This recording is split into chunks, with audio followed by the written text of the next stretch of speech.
a lot of times we want to, share Christ with people, but we don't have any relationship with them.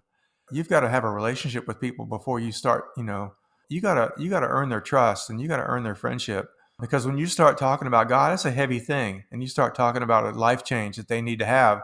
There's a whole wrestling match that's going to go on. Going to go on in their life after that. Welcome to the Christian Music Archive podcast. Conversations about Christ, community, and music. I'm your host, Dave Maurer. Each week I chat with a musical guest who is listed on the pages of the Christian Music Archive. There are thousands of creative men and women who have helped shape the soundtrack of the Christian faith. And we get to hear their stories, learn about how Christ has made a difference in their life, and hopefully, along the way, we'll learn how we can be a better part of our community.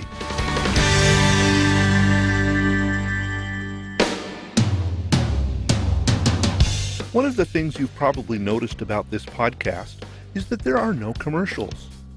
Now, I understand the need for advertising to help pay for various expenses, but so many times I feel like those announcements just get in the way. That is why I've chosen to ask you to partner with me through Patreon.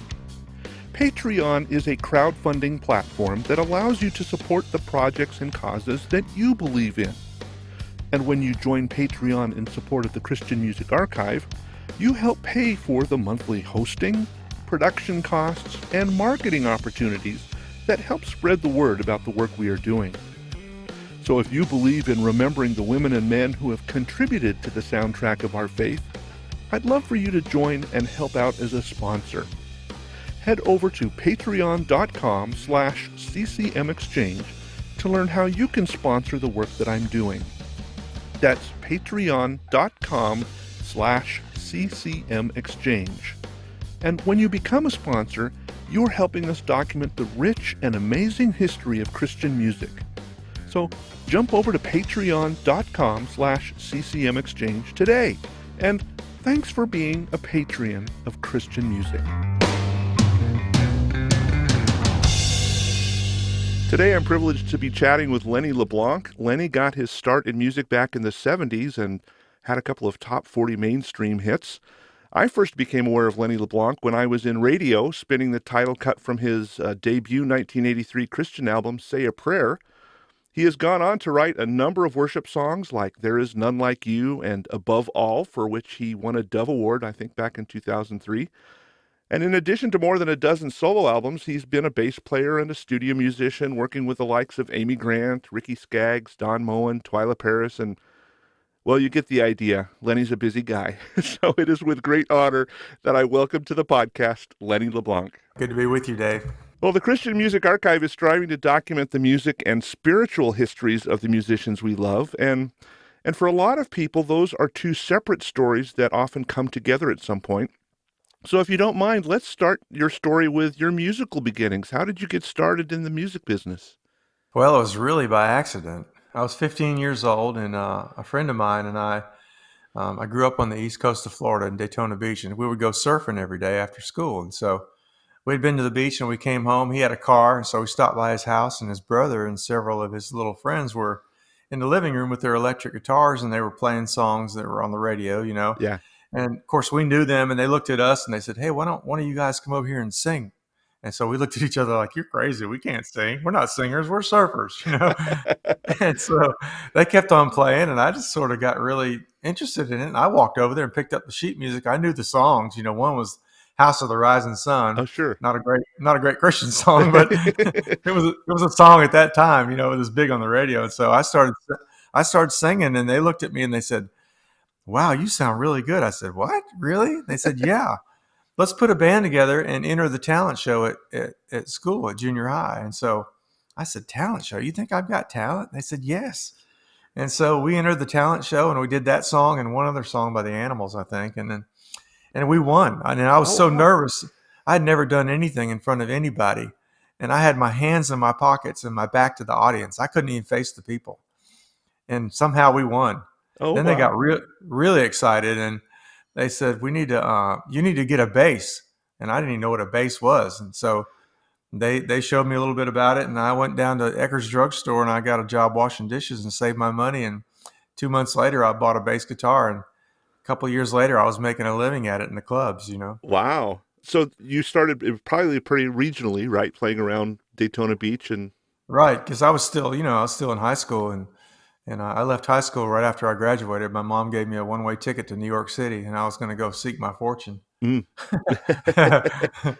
So at some point you recorded an album that came out, and I think it was called Hound Dog Man, right back in the mid '70s. Well, actually, it was that title was originally called just Lenny LeBlanc, and it had a song that a friend of mine wrote about Elvis before he died. Okay. And we released the record, and it was kind of a door opener for me in the secular world. And so then, I guess about 6 or 8 months later, Elvis died, and they took that song and re-released it as a single and sent it to every radio station in the country and re-released the album entitled Lenny LeBlanc Hound Dog Man. Mm. And so there's two versions of that album out there. So did that kind of pave the way then to working with Pete Carr, or was that before Well, that? Pete had already produced that record. Pete and I go back to Daytona Beach, where he grew up there and I grew up there. We were teenage friends and had a few bands together. He had originally played with the Allman Brothers in a band called the Hourglass Okay. in California. They had a record deal with Liberty Records, and he was actually a guitar player, but he played bass on those two records. And when that band split up and the Allman Brothers were forming, he came back to Daytona Beach, and he and I had a band. And then he moved. Right around that time, he moved here to Muscle Shoals and started a session guitarist career and played on all those huge hits that were cut here in Muscle Shoals, like all the Bob Seger hits, or Main Street and all the Rod Stewart things that were cut here and Yeah. all the staple singers. I mean, the list goes on and on.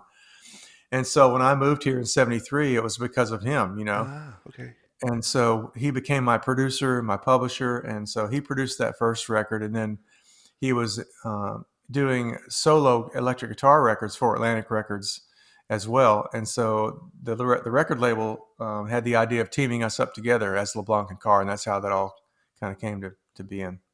Kind of like the Loggins and Messina and all of those other duos of the day. Yeah, right. In the '70s, duos were big. Yeah. So then you guys did an album together, which had some pretty successful tunes on it, right? Oh yeah, yeah. Falling was a big record. It stayed in the charts 27 weeks. Wow. And so then, but you guys only did one record. What happened there? Right. Well, we only did one record and started touring, and he figured out he didn't like touring about a month into it. And Oops. so we had the same manager as the Rolling Stones and Leonard Skinner, and so we got booked on the Skinner tour, the tour that the plane crashed on. Oh, wow.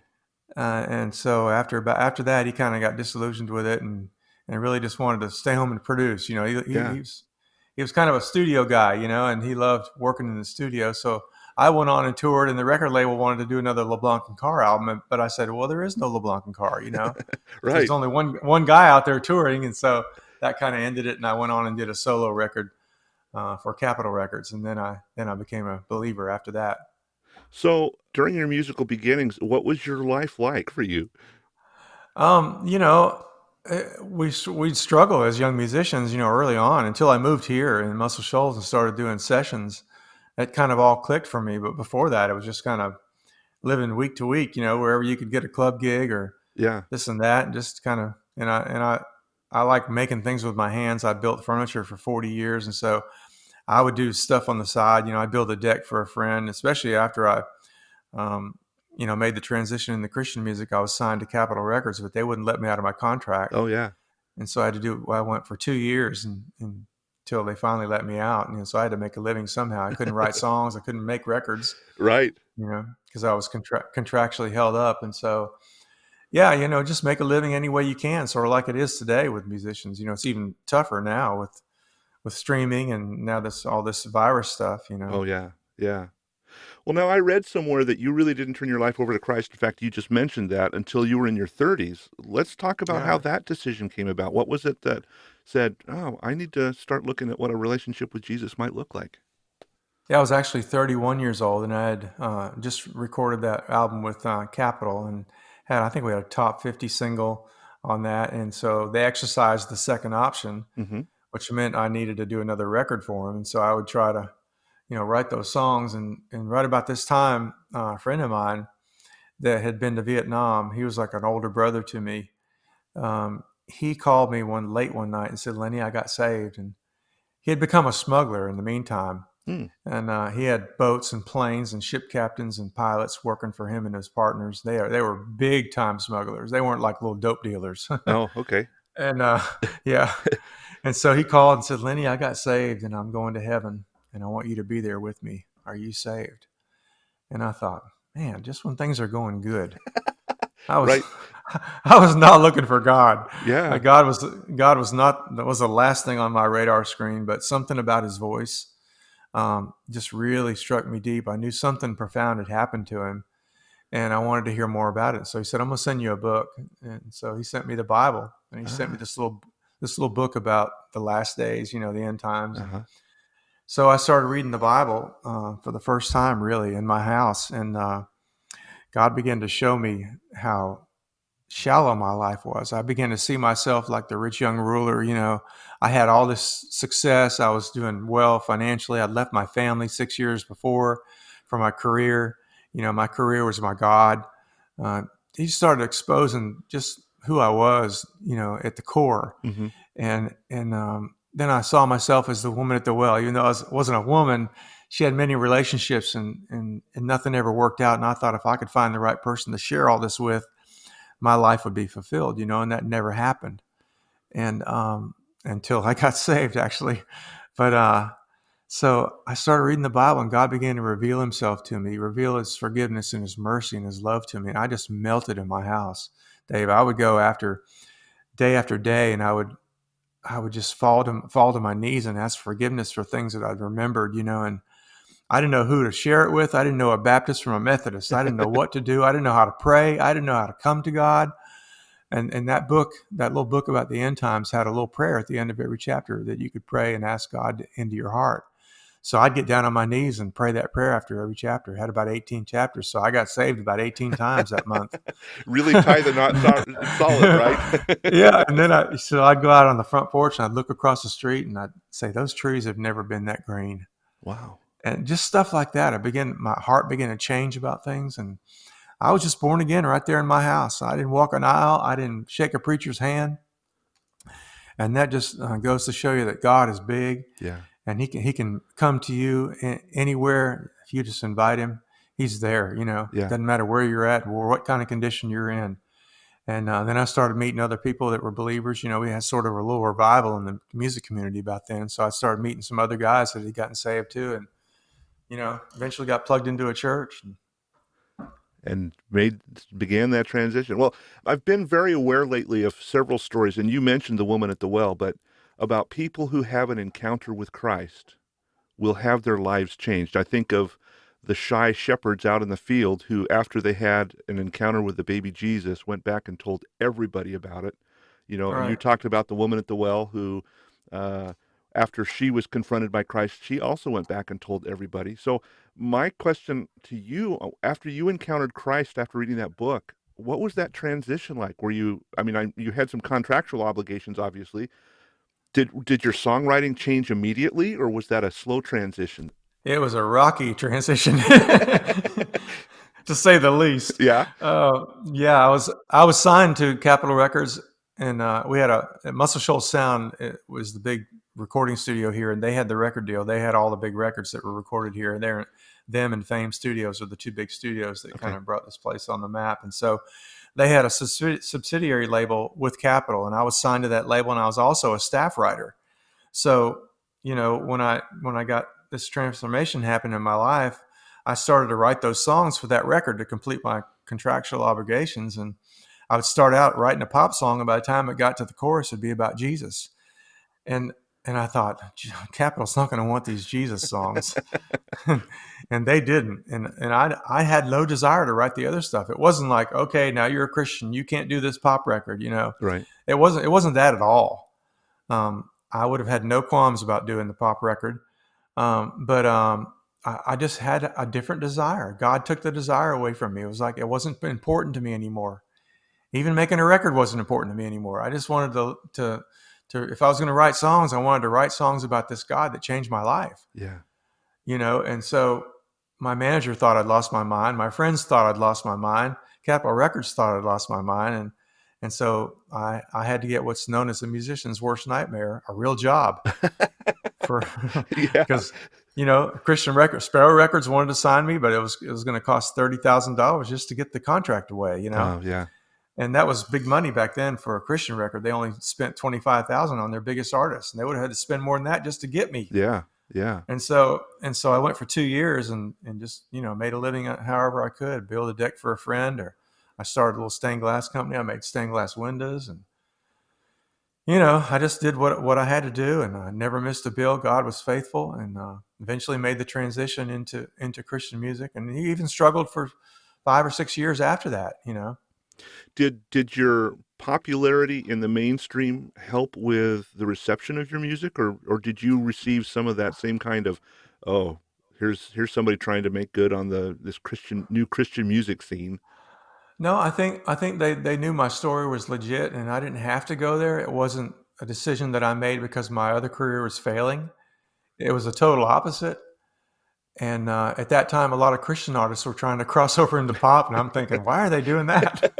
Right. I'm Right. going the other way. And so, yeah, I think radio was really open to me because, oddly enough, a lot of the DJs that were in Christian music at that time were formerly pop DJs, and they played my records. And so, it was kind of a great transition for me. And also an artist named Michelle Pilar Oh, sure. uh, recorded her first record here in Muscle Shoals. And a Ah, friend of mine was producing it. And she was looking through his records as they were doing the recording, and she saw my LeBlanc and Carr album. And she said, "Oh gosh, I love this guy's voice. I'd give anything if he could sing on my record." My friend said, "Well, he lives here, and he just got saved like 6 months ago." And so she got in contact with me and ended up pulling two of her songs off of her record and putting two of mine on it, oh, wow. and and then created a duet with one of them, and it became a big hit. It was called "You Were There All Along," Yeah. and it was a big Christian hit. And so that was kind of an introduction for me into Christian radio before my records even came out. Gotcha. Yeah, so it was pretty neat how that happened. Yeah. Well, you released two or three albums of which I would consider Christian pop, and then you started getting into worship music. What was that transition like for you? Well, it was that kind of started from the first months I became a believer. I started going to this little church, my wife and I, and the piano player quit. And she said, "Lenny, will you play piano?" And I had a piano in my bedroom, but I really wasn't a piano player. I'm a guitar player. And so I was kind of thrust into that little position at church. And so I would play, and then I began, had a desire to write songs that would relate to my generation, because the songs we were singing were like, "All day long, I've been with Jesus. It has been a wonderful day," Yeah. stuff like that. It was like camp meeting songs. We're in the Bible Belt here. Yeah. And I thought, man, if I invite my friends here, they're going to think this is goofy. And so I started I started writing songs just out of the desire to reach my friends and to reach people that were young. Yeah. And so that's kind of where it was born. And then I began leading worship at church, and that was a whole experience too, because there was half the church that didn't want to go forward and, Right. and do the contemporary stuff, and half of them did. So that was like a war. We call it the worship wars. Yeah. Where you couldn't bring an electric guitar in the church, or it was of the devil. Right. Yeah. So yeah, I tell these guys now that bring all this stuff. They got lights, they got smoke, they got camera. I said, you guys don't know how good you got it. Really. Well, Yeah. I was just talking a few weeks ago with an A&R director at Integrity, and they mentioned that, or he mentioned that a lot of the early Hosanna stuff was recorded because uh, Integrity Hosanna got this music truck that they would go around to different churches and record music. Was that how you got hooked up with Integrity? Actually, yeah, a friend of mine, Charlie LeBlanc, who's not related to me. I produced him and his wife's records, And he was from St. Louis, and he knew Tom Brooks, who was the producer of all the early Integrity Hosanna records. Okay. And he said, "Man, I need to introduce you to Tom and get you singing on some of these records." And so I got introduced to Tom, and I would go up and sing as a background vocalist on a lot of the early Hosanna records. I'm probably on about 7 out of 10 of them. I'm singing as a background singer. Okay. All the Ron Canoli records and all those early Yeah. things, all the early Don Moen records. And so I met Don Moen there one night at Tom's. He just happened to be in there in the studio, Yeah. and he said, "We need to do it. We need to let you lead worship on one of these records." And so they came to my church, and actually, a lot of the stuff was recorded in the studio. The tracks were recorded in the studio, and then they'd bring them to the church, and they'd record the worship leader and maybe a choir live along with the Okay. soundtrack. And Okay. some of them were recorded, that had a bigger budget, were recorded live with the truck, like the Ron Canoli records, and they were videoed. Just depended on what kind of budget there was for the record. Sure. So, so you got hooked up with them, and was Don running Hosanna Integrity at the time? Yeah, he was the vice president of the label, and he was kind of in charge of who got signed Yeah. and who didn't. Who didn't? I mean, he was the one that brought Hillsongs to the label. Okay. So you started with them more as a writer, but you also were doing background vocals. What was the transition to where you actually started? Well, I actually started with them as a background singer. I'd started before that. I started with Maranatha. Oh, okay. I wrote for them for about a year and did one solo record for them. Actually, two records. One with Kelly Willard and Bill Batstone and Rita Balash, Paul Balash's wife. Okay. It was called The Red Letters, Songs from the Red Letters. And so, yeah, I'd done a few things with them and then transitioned into a relationship with Integrity as a background vocalist. And then as a songwriter, I never really wanted a exclusive songwriting agreement after that because I was writing more than just worship songs. I would write a few positive country songs. Like I Mm-hmm. had a Ricky Skaggs recorded one of my songs. I had one of my songs called Treat Her Right that was on one of the Integrity records that a group called Sawyer Brown, a country band, recorded it, and they had a #1 country record on it. Yeah. So I really didn't want to be an exclusive writer, Okay. and so I would just give Integrity a portion of my publishing. We had a deal where we just split it down the middle. So it was an incentive for them and an incentive for me as Yeah. well. As we mentioned, you met Don Moen, and that's a significant introduction because you've gone Huge, on for the last, what, 20 years or so to tour with Don, right? huge part of my life. Don Moen is, um, not only signing me to the label, but when it came time to do another record, I didn't have an exclusive recording contract, so we just went record by record. Mm. Mm-hmm. Are they going to do another record or are they not? I never knew. Yeah. And so Don would always, be in the meetings, and he said the accountants would say, "Look, we can't do another Lenny record. Look what his last one sold. It didn't really sell." Yeah. And then Don would go back and get the publishing statements and bring them out. He said, "Yeah, but look what his songs made us. a #1 country record. There's None Like You, one of the most recorded songs in the history. Above all, Yeah. And so Yeah. he would say, "Yes, we're doing another Lenny record." And so, during that time when I was making those records, Don was touring all over the world, and I would see him and I'd say, "Don, just let me go with you. I'll sing backup for you and I'll just play acoustic guitar and sing backup for you. I don't have to sing any songs. I just want to go with you." And he always thought he never took me serious, and I would tell him time after time. And finally he said, "You're too good to go with me and be a background singer and a guitar player." I said, "No, I'm not." I said, "I want to go." And so he finally let me go. And man, it's just been amazing we've traveled the world together like probably 3 times. Yeah. Yeah, we were just in Houston together last weekend, you know. So, what was it that caused you to be so insistent on being on the road with Don? I just felt there was a connection there, and I really wanted to go to the nations. I really just wanted to see other places and to worship with other countries. And I would get emails from all over the world about my songs. How they were touching people in India and Africa and Asia. And I said, I want to go meet these people. I want to go worship with them. Yeah. And because of Don, I got the ability to do that. Well, one of the things when I first started this podcast that I hoped was that we would be able to talk about the importance of community because I think that in the past decade or so, we have really lost that as a country, as a world, as a culture. And Yeah. I heard from what you shared with us so far, I've heard two community stories that I think are really important. One is your buddy who said, "Hey, Lenny, I've just become a Christian and I want you to be there too." Talk about the importance of that relationship and what made it that you were open to what he had to say. I think a lot of it has to do with the credibility of who you're around and who you know and what they know of you. With him, I knew him as a person. He would sleep between my brother's bed and mine on the weekends. He was Mm. 6'4", and we would wake up on a Saturday morning and he was laying on the floor between our beds. That's how far back we go. Yeah, So I knew him to the core. yeah, And I respected what he was saying, even though I might not have known much about it. I wanted to hear about it because I knew him and I knew who he was. And I think a lot of times we want to share Christ with people, but we don't have any relationship with them. yeah.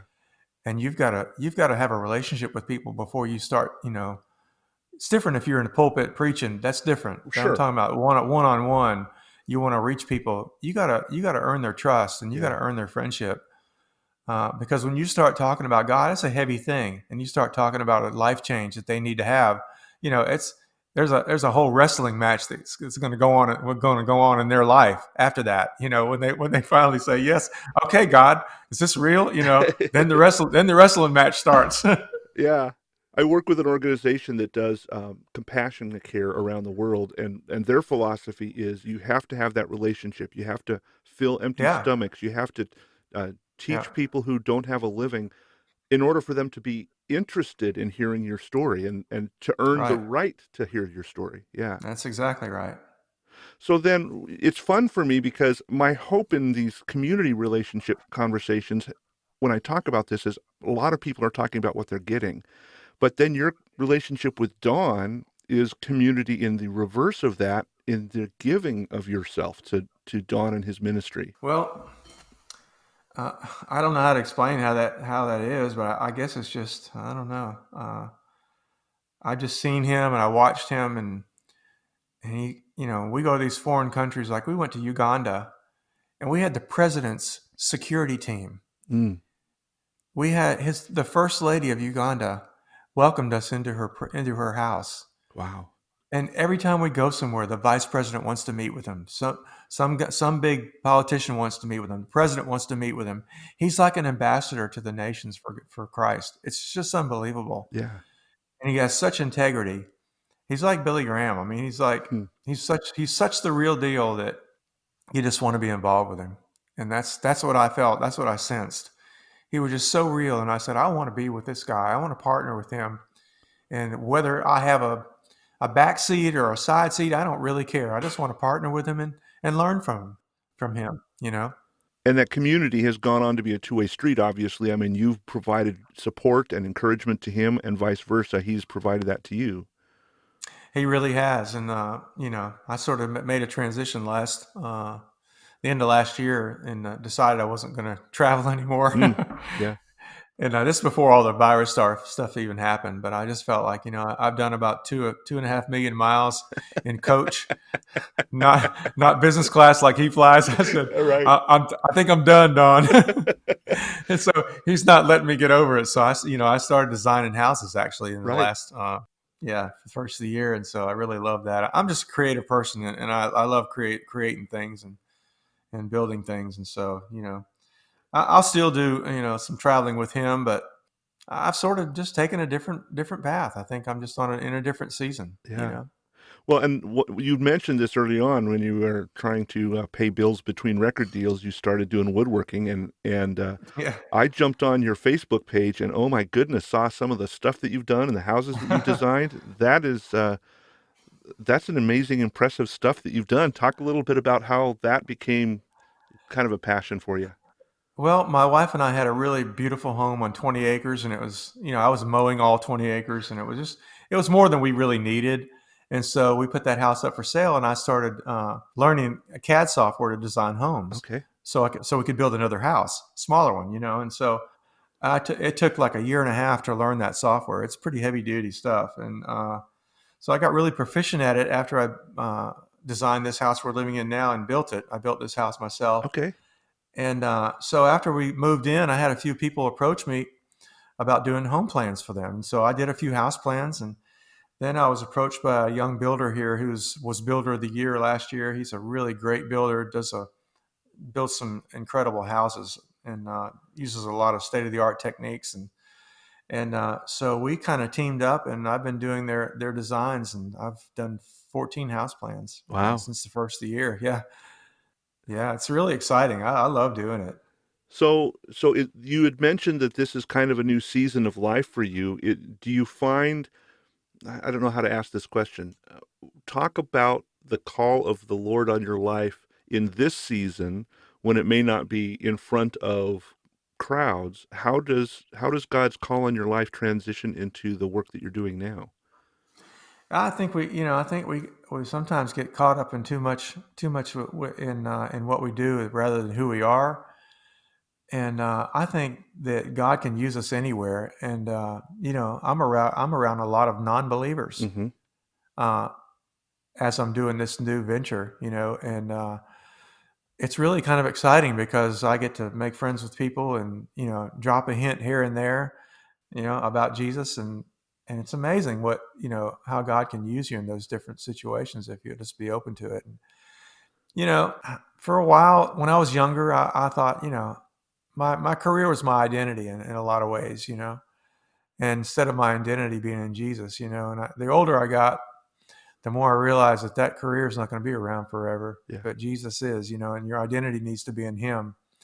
And so this transition, even though I love music, I've been doing it all my life, and I almost got tired of doing it. I know that sounds bad, but I just got bored with it.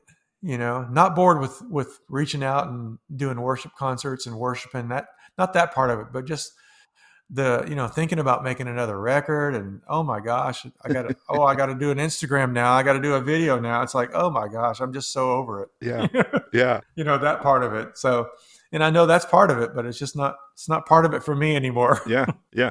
Well, I appreciate what you said, that the focus is on God has a relationship with us and wants us to be using that in whatever circles we're in. Yeah, And I yeah, think, wherever. yeah, and I think a lot of times, especially, well, I'm just saying it this way. I think a lot of times we go, God, I'm going to do something amazing and great for you today. I'm going to go solve this problem, or I'm going to do this. And really what Jesus wants is us to be in relationship with the people that he puts around us. Exactly. Yeah, I don't feel any pressure anymore. So have you hung up the writing pen permanently, or do you still dabble, I, or? I think just for a season. Yeah. I know I'll write again, and I'll pick it up again, and I'll continue to do a few concerts, in the U.S. When the opportunity arises with Don, and I just have to put super glue on the tips of my fingers because my calluses are all gone. Right. Right. But I can get through a night.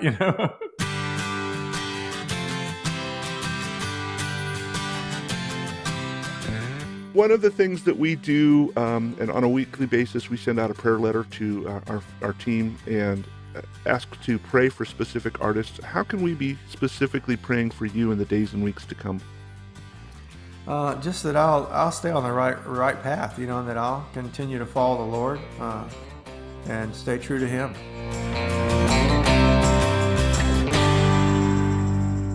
I'd like to thank Lenny LeBlanc for spending time with us today. You can learn more about Lenny LeBlanc and his music on our website, thechristianmusicarchive.com. Once you are there, click on the Artist tab and search for Lenny LeBlanc to see his discography, read about his life story, and see some of the projects that he's worked on. I've also got links to his website and social media profiles there as well. While you are there, you can also look for some of your other favorite artists. I've documented more than 10,000 albums and nearly 2,000 people from a huge variety of genres and decades. And I'd like to invite you to come back again next week when I have another great interview all queued up. But until then, remember this: God loves you. In fact, He's crazy about you.